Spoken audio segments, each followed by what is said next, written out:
some weird shit, where we dig up the craziest, quirkiest stories that make you go, what the heck just happened? Buckle up, it's about to get weird. As this segment progresses, I get fewer and fewer strange stories. I'm having to dig really deep into the internet to find stuff. I've been utilizing Reddit mostly, and then sometimes I use the blogs that I have pinned in my Feedly list. So the first one here is apparently police have warned people that were going to the Download Festival, which used to be called something else back in the 80s. Uh, it was Donington. That's what it was.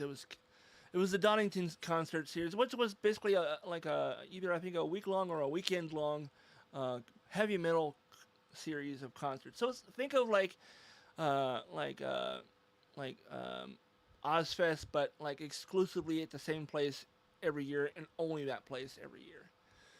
Police issuing mosh pit warning ahead of Download Festival in Lincolnshire. I don't know how to pronounce that word. That place where the Download Festival takes place. You can Google it. Police, Leicestershire.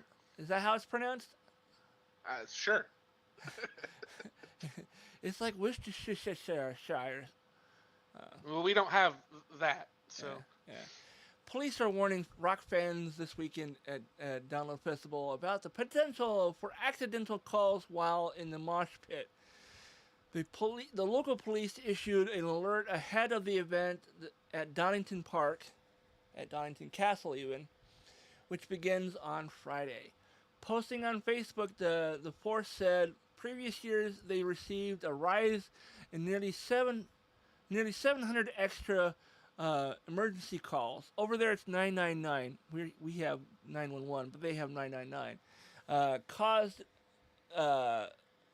by the energetic dancing at Download. The tech assumed that people in the mosh pit had been in a collision, causing the emergency contact number to be called and abandoned calls. So basically, leave your phone in your car, folks, or don't take it with you when you go to the Download Festival, or have someone hold your shit while you're in the mosh pit. I mean, do phones I guess they could accidentally hit the emergency call button if it's locked, right? Yeah, I mean, a lot of times it's just like you press the lock button too many times and it does it. Okay. Because I know on my Android phone it has the emergency call But yeah, button on it. don't mosh with a phone in your pocket. You're just gonna break your phone or hurt yourself or Yeah. somebody. I mean, that would be my concern. Is like, if I have my phone in my pocket, it's gonna get destroyed. No, the Uh, phone should go in your fanny pack, and the fanny pack can be tied under your chair. or have someone who's not up for moshing at this point in the show to watch your shit. Yeah, don't take it with you. Or if this venue has lockers to put your shit away, so you don't have to worry about your shit going walkabout. So yeah, I saw that, I was like, oh, that's kind of funny. I mean, and then like the people outside are like, why are all these ambulances showing up? We got in a report there was a collision over here. And it's like, this is a concert. There's people like slam dancing and moshing. Do they even call it slam dancing anymore? Probably not. I'm aging myself at this point. So Well, it's National Gen X Day. You're allowed to do that today. that was the original name for moshing, was slam dancing, folks. Because that's what you did. You were bouncing off each other. You were running into people. It was a cool way for guys to dance with each other without it being gay. It was a good way to dance and get the excess energy out, man. You don't understand, man. You can't just go up to a guy and be like, dude, you want to dance? But if you just run and jump and throw your whole body into him, I mean, now he better dance. it's like, and it's not like I wanted to beat the guy up, but I definitely wanted to hurt him, And what's I really just wanted funny, him to feel me. Wanted him what's to feel me. what's really funny is the average person who's never been to a heavy metal show thinks that mosh pits are just inherently violent and everyone gets hurt. Some people get hurt because they don't know any better and those around them don't help them. But for the most part, every time I've ever been to a mosh pit, anybody who's fallen to the ground has been immediately picked up and like, are you okay? Are you hurt? Do you need anything? All right, cool. Let's get back to the pit. That's how it's always been. In fact, the last time I was in a mosh pit was in a small venue here in Seattle, South Seattle, called Lucky Liquor, and they had a really great thrash metal band. These guys were all in their 20s. They're fucking amazing. And I got into this circle pit, which is basically a mosh pit that everybody's running in circles. It's just one giant circle, and then the occasional person will cross over the circles to the other side, and that's when you get bounced into and knocked over. Well, I was doing that, and someone did like a football tackle, I think, because they put their arms up like they're blocking, and they kind of came at me and they pushed up when they hit me. So I got knocked up off my feet. I went up in the air, and all I remember is like going backwards and then falling on my ass. And like, luckily for me, I did not bounce my head or anything important off the cement floor. Yeah, that's dangerous. My lower back hurt for like 2 weeks after that, but that was the extent of my hurt. Maybe my pride was hurt a little bit more, but that was the extent of it. All right, next story, man. Come on. Anytime you hit the floor, though, when there's people running around, like you hit the floor, that's dangerous. I mean, especially at small venues like that, they don't. That's how people get trampled. They don't like get what people, concerts and shit. Yeah. That's in a mosh pit. You're never gonna get trampled because people will see you fall and then grab you, pick you up. You know. So, okay. So this next story was one that actually made me laugh at the title of it. TSA is urging people to stop trying to use their Costco card as a real ID. Folks, yes, you have a black and white photo of your a mugshot on your Costco card, but that is not a valid ID. I think the airlines and stuff like used to take a Costco card for certain IDs. Really? Because Costco is that tough about giving out their IDs. I mean, not really. I mean, you don't have to give them your state ID when you get your Costco card. You just give them money and they take your photo. I'm trying to remember what we had to, because I finally got my own Costco card through my wife's work, and Nice. I had to go down there. I had to provide them some stuff. I'm trying to remember what all we had to do, but there was a time where a Costco ID would work for lots of things. Well, I mean, I just know from the times I've gone to Costco, I don't remember them asking for my driver's license. But it's very possible they did, and I just don't remember because it was so unimportant to me. You know, being Well, and it would have only been like the very first time you signed up. Yeah, and that was, you know what? My first Costco card was on my mom's account, and I was a teenager, so I probably didn't need to give any ID because my mom did. So, and then when I opened my own account, it's like, I have this card. Can I make this my own account? Because my mom is no longer with us and her account is no longer active. And they're like, yeah. So that's how I got my card. But this is what this You says. backdoored it. You I did. backdoored it. Yep. I did it. I did a cornhole. Corn. It says the TSA is expressing frustrations with travelers who are not providing proper real ID to fly. On a Facebook post Wednesday, the TSA made it known that Costco membership cards is not an acceptable identification. We love hot dogs and rotisserie chickens as much as the next person, but please stop telling people their Costco card counts as a real ID, because it absolutely does not. The TSA People wrote. don't believe anything. I mean, it's got to be like. It's got to be like places like Florida or like someplace in the South, where you know. This is my Costco ID. It's That's got a my real face ID. on It's it. Real. It's a real ID. It's got actual my ID. name It's and real. my It's not fake. face. It's not a fake Costco card. Starting May 7th, most adults catching a flight in the U.S. are now required to present either a passport or an upgraded identification card that meets federal Real ID standards. According to the Associated Press, the requirements is 20 years in the making. A real ID is a driver's license or other state-issued ID that meets security requirements mandated in 2005 law passed in the aftermath of September 11th, 2001 terrorist attacks. In most cases, real ID are designated with a white star and a yellow circle. Real IDs have been available for years from the DMV. People who didn't get one by May 7th still can apply. The Department of Homeland Security website links to information in each state's on scheduling appointments and lists the documents needed.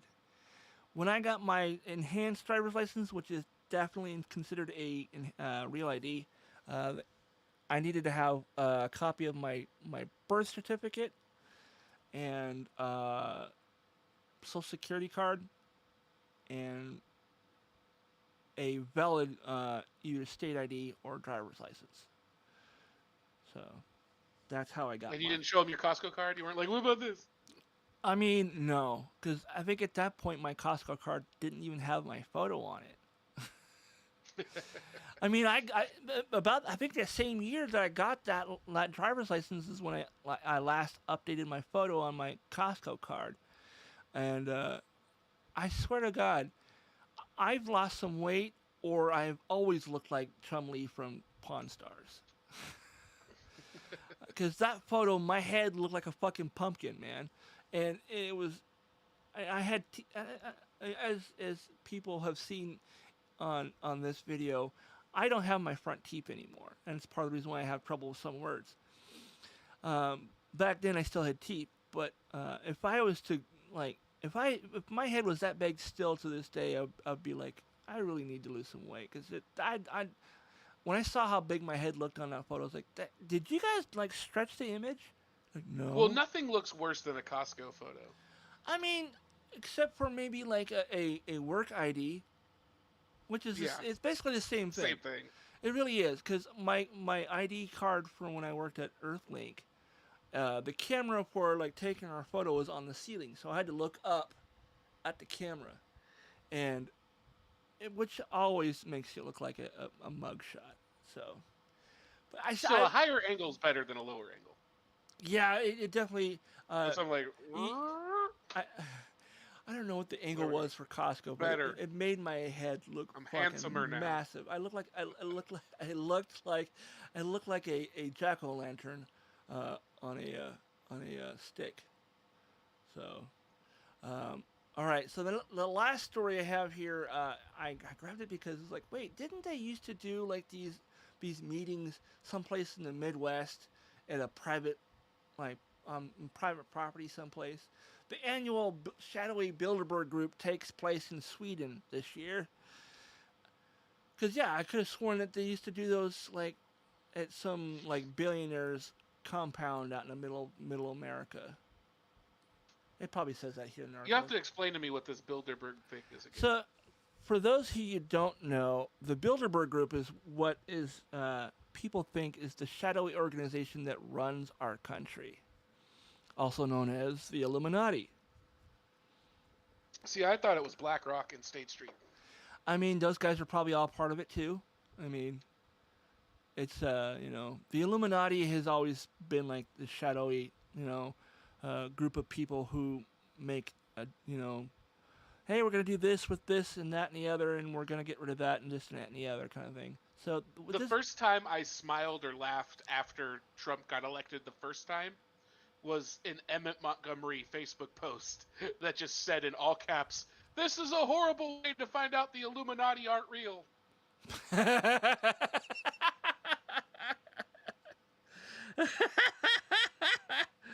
The Illuminati. So yeah, it says the meeting took place at the Grand Hotel in Stockholm. The event, which has taken By the way, this already is sounding like the setup of a Wes Anderson film. Probably. This is which has taken place almost every year since 1954, remains shrouded in mystery and intrigue. Originally intended to enable dialogue between Europe and North America, the group, which is comprised of some of the world's most powerful politicians, bankers, and business owners, has become synonymous with stories of shady dealings and clandestine government agendas. The Adding room where it happened. Adding to the mystery surrounding the group's annual meetings is the fact that no cameras or journalists are allowed inside, meaning that everything that is discussed remains private. So it's basically like going to Vegas. What happens in Yeah. Vegas stays in Vegas. This year's meeting, which took place yesterday, was attended by NATO General Security Mark Rutte, Microsoft CEO Satya Nadella, and U.S. Military Commander Christopher Donahue. According to the reports, the meeting aimed to address topics such as situation in Ukraine, artificial intelligence, transatlantic relations, and distribution of valuable rare minerals. And I don't know. If you go onto like conspiracy theory websites and search for this group, you'll Bilderberg. Bilder. Yeah. Yeah.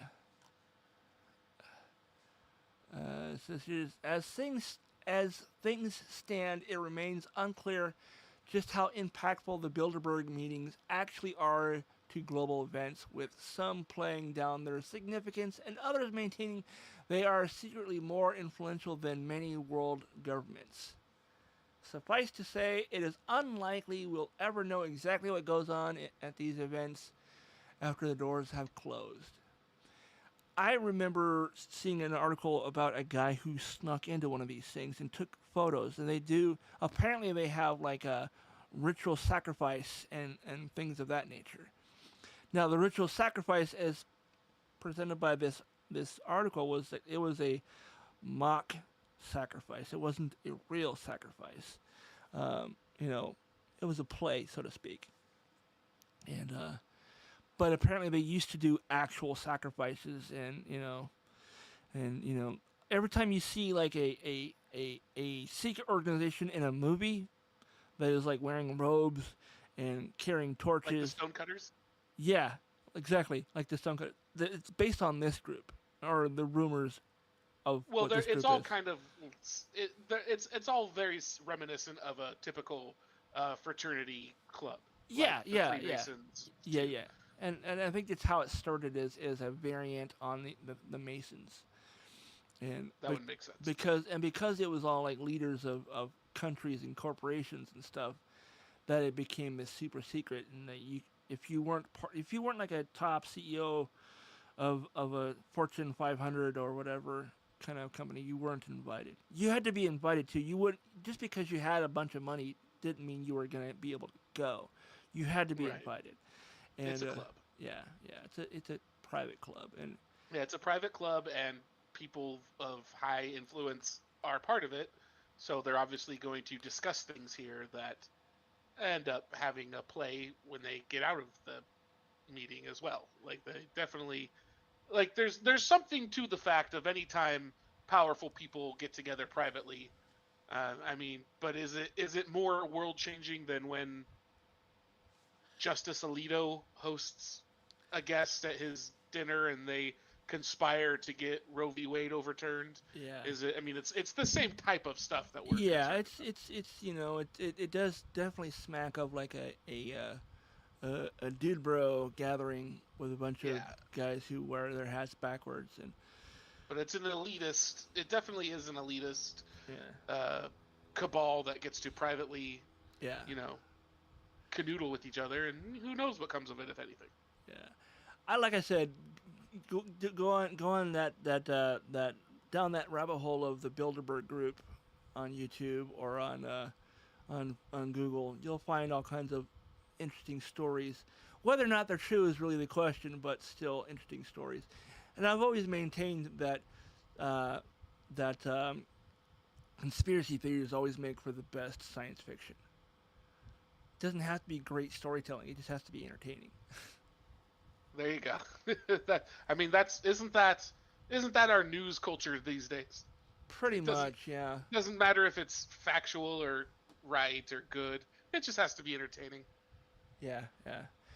Well, I think that is it for today, folks. And I And see- we are trying to be informative and factual, and we're trying to be anything but entertaining here on this show. I did want to play a clip here real quick and see if I can pull this up on my phone. This better not be entertainment. No, it's not. No, it's just it's a thing that I forgot to put on the board. I was like, oh yeah, I was gonna do this too. Where is it? Is it something that reminds I'd people to like focus- and subscribe? Yes. Let's see. Cool.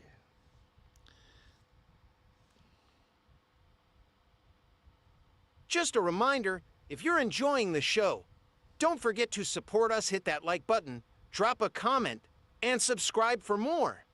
Your star ratings and reviews help others discover our podcast, so take a moment to share your thoughts. We appreciate you, and let's keep the conversation going. Yes.